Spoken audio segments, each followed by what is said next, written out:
Olá, espero que você esteja bem. Este é mais um programa Cristianismo Vivo. Eu quero fazer agora uma série de vídeos, são vídeos pequenos, menores do que aqueles que eu faço de costume, mas que eles vão fazer reação a alguns vídeos que estão circulando por aí. E a temática principal é justamente se é possível ser católico e de esquerda, ou socialista ou comunista. E o primeiro vídeo que eu escolhi vai ser esse vídeo aqui, ó. Deixa eu mostrar. Deixa eu ver se consigo fazer a captura de tela aqui. Este daqui, ó.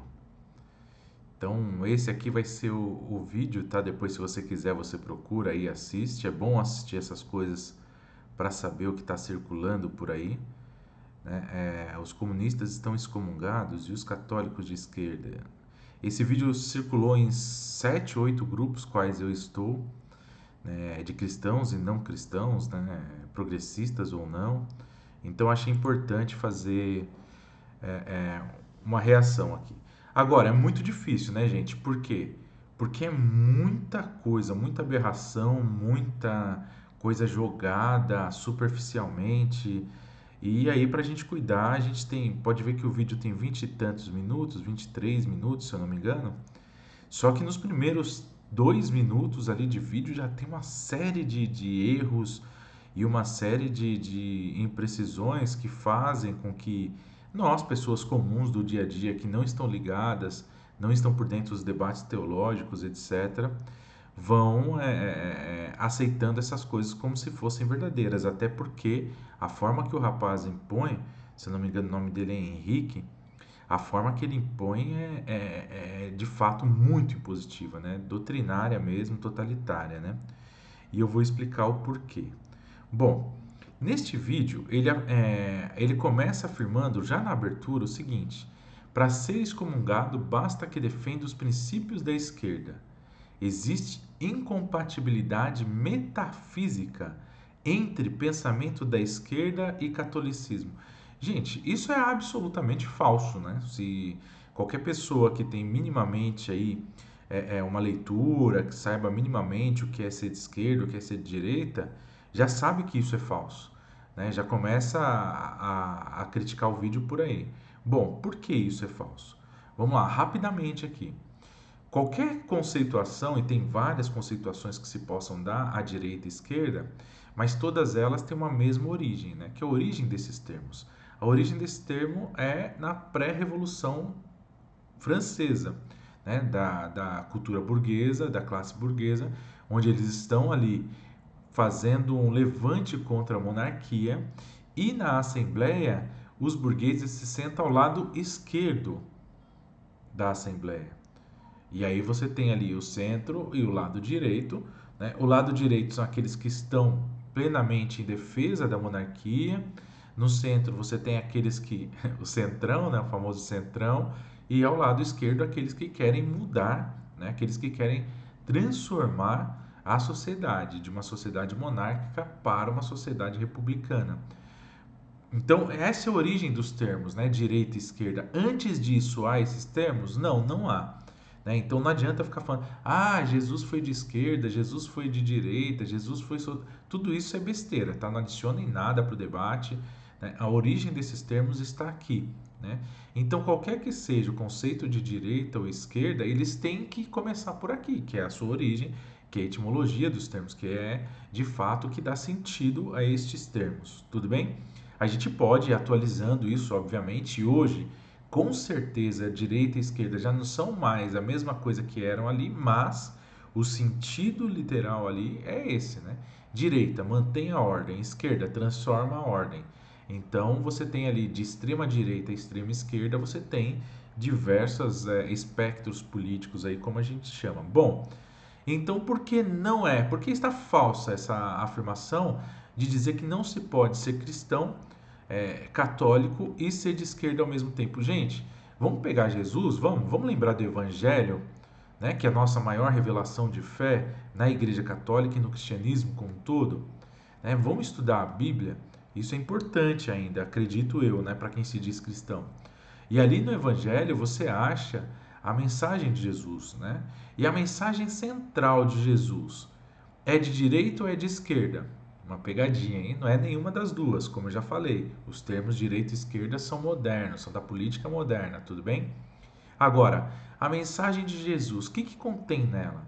Ele faz toda uma retomada das leis do judaísmo, né, que foram anteriores, que estão no Antigo Testamento, e antes do próprio judaísmo ainda, ele vai à origem mesmo, que é o Código de Hammurabi, né? Dentro do Código de Hammurabi lá, você tem ali algumas leis e algumas normas que Jesus renova, Jesus traz, Jesus dá completude, como ele mesmo fala, né? Então, quando Jesus, na totalidade ali, eu não vou aqui ficar citando Bíblia agora, mas no decorrer dessa série de vídeos eu vou ocasionalmente pegar a Bíblia ou não, mas a gente vai fazer uma reação primeiro a esse vídeo, depois a gente vai no total aqui. Eu pretendo fazer vários vídeos sobre esse tema, ser de esquerda e ser católico, tudo bem? Bom, então, o geral da mensagem de Jesus, o que que é? Que ele retoma desde lá do ano 1000 e pouco antes, né, dele, né? Desculpa, o ano 3000 e pouco antes dele, que é o Código de Hammurabi aqui, não só o judaísmo, mas lá o Código de Hammurabi, né? Defendei a viúva, os idosos, aqueles que não têm comida, né? Dai comida a quem tem fome, né? E daí por diante. Se a gente for ver, no geral, essas leis de Jesus que estão no Evangelho, né? Esses mandamentos de Jesus, quais ele resume em um só: ama a Deus sobre todas as coisas e ao próximo como a ti mesmo, né? Essa mensagem de Jesus, ela estaria hoje mais à esquerda ou mais à direita? Eu não tenho dúvida, gente, muito mais à esquerda, né? Jesus não mandaria hoje você usar arma.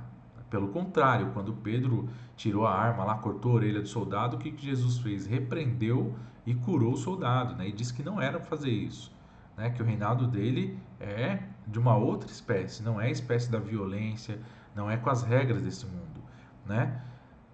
Agora, dentro do grupo de Jesus, o grupo restrito de Jesus, os 12 lá, quem nós temos ali? Gente, a gente tem pescador, a gente tem pessoas que eram cobradoras de impostos e a gente tem ali Judas Iscariotes, ele assume um papel ali muito interessante nesse grupo de Jesus, né?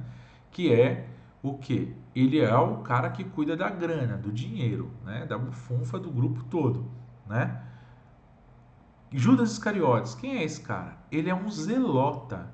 Os zelotas, ao lado dos fariseus e dos saduceus, é um dos grandes partidos judeus da época, né? E quem são os zelotas? Os zelotas são o que a gente chamaria hoje de extrema esquerda. Por quê? Porque eles apostavam numa revolução armada contra o Império Romano.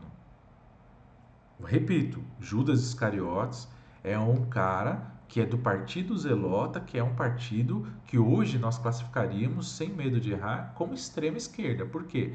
É aqueles que querem a mudança do sistema, portanto estão à esquerda, mas pelas armas. E ele é o cara que cuida do dinheiro do grupo de Jesus. Agora, Jesus é um zelota? Tem gente, tem teólogos que falam que sim, só que ele muda a mensagem dos zelotas. Eu acredito que não, justamente por quê? Porque ele não prega a revolução pelas armas, ele prega a revolução pelo amor. E é por isso que até hoje a gente fala nele, né? Quem que é o chefe, o líder ali, o mais visado ali dos zelotas? É justamente Barrabás. Barrabás que está preso e o povo escolhe Barrabás e não Jesus. Lembra disso? Né? E Barrabás é o líder ali dos zelotas que defende a revolução armada contra o Império Romano. O povo escolhendo ali, lógico que muito motivados ali pelos sacerdotes e pelo poder político, né? Escolhendo Barrabás e não Jesus, só mostra que Jesus é muito mais perigoso do que Barrabás ainda. E por isso Jesus foi morto e não Barrabás, né? Então tudo isso a gente tem que pensar quando a gente fala disso, né? Então, ser cristão, ser católico e estar à esquerda é abominável aos olhos da Bíblia, do contexto de Jesus e da mensagem de Jesus? Absolutamente não. né? Jesus fez o quê? Quem que a gente classificaria como direita ali na época de Jesus? Os saduceus e os fariseus, sem sombra de dúvidas, que são os poderes políticos e religiosos da época ali. Os romanos, né, poder político, e os saduceus e os fariseus como poder religioso da época. E Jesus está contra eles. Tudo bem? São aqueles que querem manter a ordem, querem manter o Império Romano, querem manter a ordem do judaísmo. Jesus é contra essa ordem do judaísmo. Então, se a gente fosse classificar, a gente não pode fazer isso. Isso é só um exercício pedagógico, tá? A gente não pode pegar os termos direita e esquerda para aplicar naquela época, porque a modernidade simplificou muito a política e daí por diante. Mas se fosse, Jesus estaria muito mais à esquerda do que à direita, obviamente, né?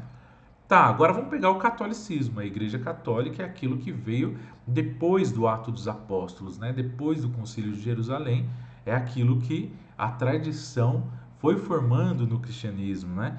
E inclusive é a junção aqui na cristandade medieval de duas grandes culturas, a cultura grega e a cultura semita, dando origem aí ao que a gente chama de cultura ocidental, né? Então, vejam, só uma questão que o cara resume em 2 segundos, acho, 3 segundos, né? Olha o tanto de coisa que a gente tem aqui para observar, né? Ah, aí você pode dizer, mas tudo isso é interpretação. O óbvio que é, assim como ele também está fazendo uma interpretação totalmente superficial, sem a profundidade necessária, desrespeitosa com a tradição cristã e com a própria história, né? Então, vocês sabem, aqui nesse canal a gente não liga para essa coisa de view, para essa coisa de visualização. É claro que a gente quer isso também, mas o meu compromisso aqui é um compromisso em trazer conteúdo de qualidade, né? De qualidade, né? Então vamos lá. Bom, a gente precisa avaliar então na tradição católica como que fica isso, né? E depois disso ele vai falando, olha lá, aos 53 segundos do vídeo ali, ele diz assim, ó, não crio nada, sou apenas um repetidor do que a igreja sempre ensinou.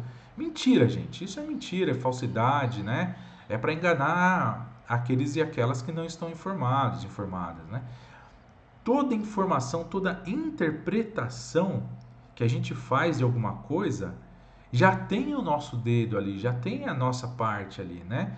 Porque senão não precisava interpretar, né, gente? Eu não me daria um trabalho de fazer um vídeo e ninguém vai se dar o trabalho de fazer um vídeo explicando uma posição se ele só está repetindo. Então ele falaria, ó, lê isso, isso, isso do documento tal, lê isso, isso do documento tal. Aí sim poderia falar, olha, eu só estou trazendo o documento aqui.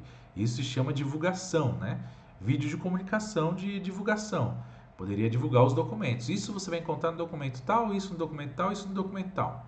Aí sim, né? Aí estaria. Mas ele faz uma interpretação em cima dos documentos que eu vou mostrar agora, a partir de agora, que é uma interpretação extremamente enviesada, ideológica e muito desrespeitosa e totalitária, né?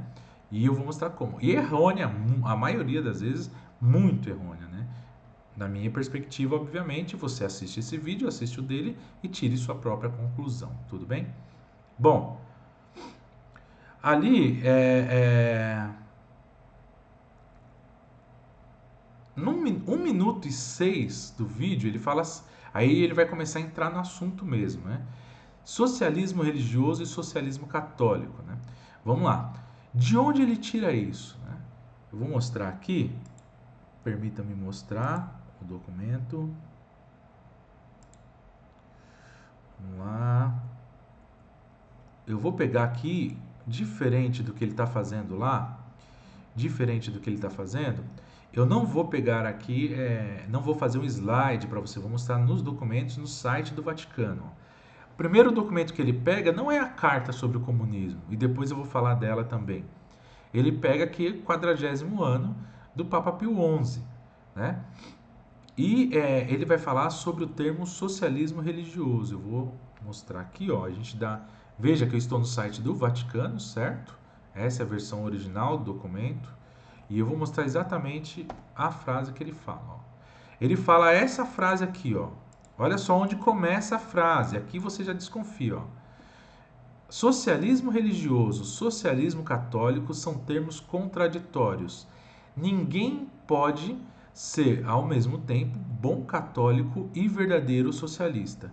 Gente, ele simplesmente desconsidera todo o outro contexto da carta e que eu vou começar por aqui, ó, católicos e socialistas, termos contraditórios, ó. Então aqui, se a gente ler tudo, olha só. E se este erro, então quer dizer, está se remetendo ao que vem acima, a gente vai chegar lá depois, como todos os mais, encerra algo de verdade, o que os sumos pontífices nunca negaram, quer dizer, os sumos pontífices, os papas, aceitam que há alguma coisa de verdade nesse erro que a gente está apontando aqui entre as contradições do termo socialista e católico, funda-se, contudo, numa própria concepção da sociedade humana, diametralmente oposta à verdadeira doutrina católica. Então, quer dizer, há uma concepção neste erro, que a gente vai falar mais, que está exatamente neste parágrafo aqui que a gente vai ler, né? Que parte de uma concepção de humanidade, de sociedade humana, que é oposta à verdadeira doutrina católica, segundo Pio XII. Tudo bem? Vamos ler esse parágrafo para a gente entender o que ele está falando aqui, respeitosamente, né, no documento. É claro que você precisa ler o documento inteiro para entender tudo, mas vamos ler só esse pedacinho aqui, ó. Com efeito, segundo a doutrina cristã, o homem sociável por natureza é colocado nesta terra. Bom, então o homem é sociável por natureza, né? Isso remonta muito a Aristóteles de que o homem é político por natureza, quer dizer, o homem precisa viver em comunidade por natureza. É colocado nesta terra para que, vivendo em sociedade e sob autoridade ordenada por Deus, cultive e desenvolva plenamente todas as suas faculdades para louvor e glória do Criador e pelo fiel cumprimento dos deveres da sua profissão ou vocação, qualquer que ela seja, granjeia a felicidade temporal e eterna. Olha que bonito, gente. Então quer dizer, né? Fomos feitos para viver em sociedade, para a glória e louvor de Deus e para a felicidade temporal e eterna. Agora continua. Ora, o socialismo, ignorando por completo ou desprezando este fim sublime dos indivíduos e da sociedade, opina que o consórcio humano foi instituído só pela vantagem material que oferece. Então, quer dizer, ignora a realidade eterna, a realidade espiritual, né? Então, é este socialismo que está condenando aqui esta carta, que diz que ela é oposta à doutrina católica, tudo bem? Continuamos. E, na verdade, do fato que o trabalho conveniente e organizado é muito mais produtivo que os esforços isolados, então quer dizer, olha só, o trabalho organizado e coletivo, que é uma das máximas do socialismo, né? O Papa Pio XI, um dos mais críticos ao socialismo, está dizendo aqui, ó, na verdade, então ele concorda com uma das máximas do socialismo, né? Que é esse do trabalho coletivo organizado, muito mais produtivo do que o isolado, né? Que é a base liberal de sociedade, que é a raiz do capitalismo. Os socialistas concluem que a atividade econômica deve necessariamente revestir uma forma social. Desta necessidade, segue-se, segundo eles, que os homens, por amor da produção, são obrigados a entregar-se e a sujeitar-se completamente à sociedade. Mas estimam tantos bens materiais que servem à comodidade da vida que afirmam devem pospor-se e mesmo sacrificar-se qualquer outros bens superiores e, em particular, a liberdade às exigências de uma produção ativíssima.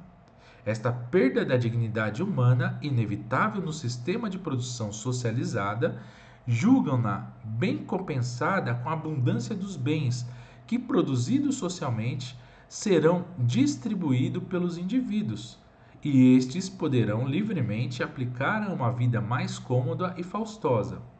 Em consequência, a sociedade sonhada pelo socialismo não pode existir nem conceber-se sem violências manifestas.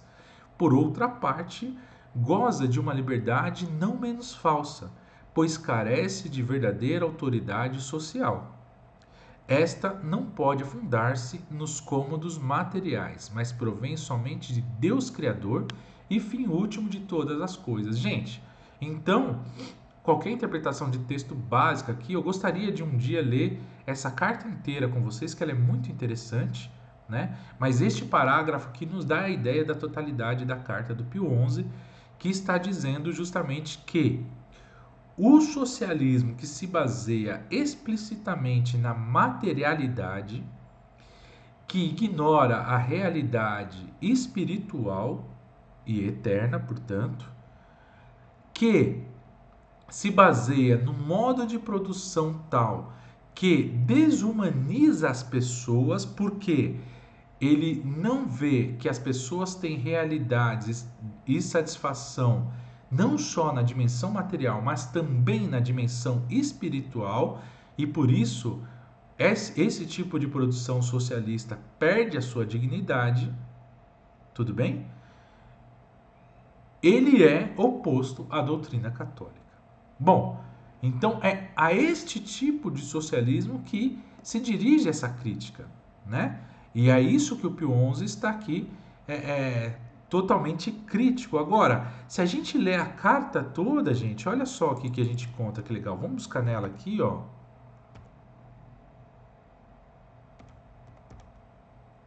Ó, eu vou procurar pelo termo capitalista. Ele aparece 4 vezes aqui na carta, tá vendo? 4 vezes, ó. Vamos à primeira delas, olha só. Esse vídeo já está ficando grande, eu vou parar depois disso, tá? E depois eu continuo. Vamos lá. Ó, o pontifício, no uso do seu direito convencido, principalmente fora confiado, salvaguardada da religião e de tudo que ela está estreitamente vinculado, pois se tratava de um problema que não podia encontrar solução plausível sem auxílio da religião e da igreja, apoiando-se unicamente nos princípios imutáveis tirados no tesouro da reta razão e da revelação divina, confiadamente como quem tem autoridade, expôs com inexcedível clareza e proclamou não só os direitos e os deveres que devem reger as relações mútuas dos ricos e dos proletários, dos capitalistas e dos trabalhadores, mas também a parte que deviam tomar a igreja, a autoridade civil e os próprios interessados na solução dos conflitos. Olha só, o que ele está dizendo aqui? Ele está se remetendo a Rerum Novarum, que é uma das grandes encíclicas, aí, um dos grandes documentos da doutrina social da igreja, sobre justamente, ó, mais acima ali, ó, a gente consegue ver, ó, no primeiro parágrafo dos tópicos principais, a gente vê aqui, ó, nessa terceira e última frase aqui desse parágrafo aqui, ó, o que a gente lê ali, ó? Não pediu auxílio nem ao liberalismo nem ao socialismo, pois que o primeiro se tinha mostrado todo incapaz de resolver convenientemente a questão social, e o segundo propunha um remédio muito pior que o mal, que lançaria a sociedade em perigos mais funestos. Então vejam, essa carta lida na sua totalidade, ela faz uma crítica tanto ao liberalismo, ao capitalismo, quanto a um tipo de socialismo, né? Então vejam, quando a gente pega só uma parte, assim a gente pode fazer com a Bíblia também, né, gente? E muita gente faz isso, né? Por quê? Porque os interesses não são de esclarecimento, não são de crítica, não são o de crescimento comum, né? Mas são o de afirmar apenas aquilo que acredita ser verdade, querer ficar dono da verdade para ganhar poderes, né? Poderes temporais aí, riqueza, reconhecimento, likes nas redes sociais, que seja, né? Então, o que eu estou querendo mostrar aqui, ó? Nesses 2 minutos de vídeo desse carinha, a gente percebe aqui uma série de erros, uma série de falsidades, uma série de inverdades que levam a gente a assumir, né, pontos de vista dele como se fossem a verdade da igreja, né? E não são, não são. A verdade da igreja é muito mais crítica. E isso não é só esse cara que faz. Grande parte dos conservadores católicos atuais, como o padre Paulo Ricardo, Felipe de Aquino, dentre outros, fazem isso Sempre, né? Sempre. Você... E eu vou tentar aqui fazer algumas reações a esses vídeos. Gente, por agora, 20 e tantos minutos já de vídeo. Eu espero que você tenha gostado. 25 minutos de vídeo. Era um pouco disso que eu queria trabalhar nesse primeiro vídeo, né? E dizer, cuidado, né? Cuidado com o que você vê, com o que você ouve, com o que você assiste, né? Estamos numa guerra que é uma guerra temporal, né? É uma guerra material e é uma guerra espiritual para nós que acreditamos nessa realidade também, né? Papa Francisco tem alertado isso insistentemente desde 2013, né? Percebam que Papa Bento XVI, e no vídeo que vem de reação a esse próprio vídeo, eu vou pegar uma carta do Papa Bento XVI, né? Para a gente pensar sobre a importância da filosofia, que é o próximo tema que o rapaz ataca ali nesse vídeo de forma totalmente errônea, falsa e desonesta, né? Então, cuidado, né? Cuidado com as coisas, veja pontos de vista diferentes sempre para que você possa formar a sua própria opinião com criticidade. Eu acho que é isso um pouco que a igreja pede, né, nos seus documentos, na sua doutrina social, é isso um pouco que Jesus pede também na Bíblia, né? De forma muito mais simples e menos truncada e menos polida do que a gente faz hoje, né? Se a gente pudesse voltar ao Evangelho e entender a essência do Evangelho, né? Coisa que muitos padres e pastores, graças a Deus, têm feito hoje, né? Já tudo ficaria muito mais simples, né? Só que ameaçaria problemas temporais, né? Hoje, muito mais fortes, inclusive, do que na época de Jesus, mas naquela época Jesus os enfrentou sem medo, né? E de forma feliz, de forma alegre, porque ele sabia se é essa a vontade de Deus, né? Então, gente, um grande abraço, espero que tenham gostado desse primeiro vídeo e depois faremos outros. Até mais. Tchau, tchau.